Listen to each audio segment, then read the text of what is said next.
오늘은 2022년 10월 22일 연중 제29주간 토요일입니다. 성부와 성자와 성령의 이름으로 아멘. 루카가 전한 거룩한 복음입니다. 그때 어떤 사람들이 와서 빌라도가 갈릴레아 사람들을 죽여 그들이 바치려던 제물을 피로 물들게 한 일을 예수님께 알렸다. 그러자 예수님께서 그들에게 이르셨다. 너희는 그 갈릴레아 사람들이 그러한 변을 당하였다고 해서 다른 모든 갈릴레아 사람보다 더 큰 죄인이라고 생각하느냐? 아니다. 내가 너희에게 말한다. 너희도 회개하지 않으면 모두 그처럼 멸망할 것이다.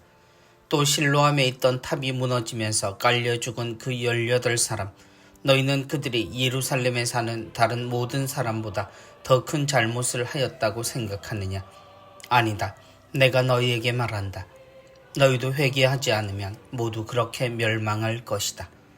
예수님께서 이러한 비유를 말씀하셨다. 어떤 사람이 자기 포도밭에 무화과 나무 한 그루를 심어 놓았다. 그리고 나중에 가서 그 나무에 열매가 달렸나 하고 찾아보았지만 하나도 찾지 못하였다. 그래서 포도 재배인에게 일렀다. 보게, 내가 3년째 와서 이 무화과 나무에 열매가 달렸나 하고 찾아보지만 하나도 찾지 못하네. 그러니 이것을 잘라버리게, 땅만 버릴 이유가 없지 않은가. 그러자 포도 재배인이 그에게 대답하였다. 주인님, 이 나무를 올해만 그냥 두시지요. 그동안에 제가 그 둘레를 파서 거름을 주겠습니다. 그러면 내년에는 열매를 맺겠지요. 그러지 않으면 잘라버리십시오. 주님의 말씀입니다. 그리스도님 찬미합니다. 너희는 그들이 예루살렘에 사는 다른 모든 사람보다 더 큰 잘못을 하였다고 생각하느냐? 세상에 태어나 죽을 때까지의 과정을 우리는 인생이라 말하고 그 모든 것을 평생이라는 단어로 표현합니다. 세상에 태어난 사람들이 그렇듯 그 어느 하나 완전히 똑같을 수는 없습니다. 모든 인생은 쌍둥이라 하더라도 자신 앞에 놓인 상황과 환경에서 다른 삶을 살게 마련입니다. 그리고 그 모습들은 사회의 여러 기준에 의해 좋고 나쁘고 등의 처지를 맞이하게 됩니다. 그래서인지 우리에겐 풀리지 않는 일들도 많습니다. 어떤 사람들에게 생기는 행운은 물론이고 어떤 이에게 생긴 불행은 무슨 이유로 그렇게 된 것인지 우리는 그 이유를 잘 알지 못합니다. 빌라도가 갈릴레아 사람들을 죽여 그들이 바치려던 제물을 피로 물들게 한 일을 예수님께 알렸다. 로마의 지배를 받던 이스라엘의 빌라도는 이스라엘을 통치하기 위해 내려온 지배자입니다. 그는 어떤 이유에서건 자신이 원하는 방향대로 통치하면서 이스라엘 사람들의 생명까지도 박탈할 수 있는 권한을 누렸습니다. 우리가 가장 잘 아는 사건은 그의 입으로 예수님의 십자가형이 정해진 것입니다.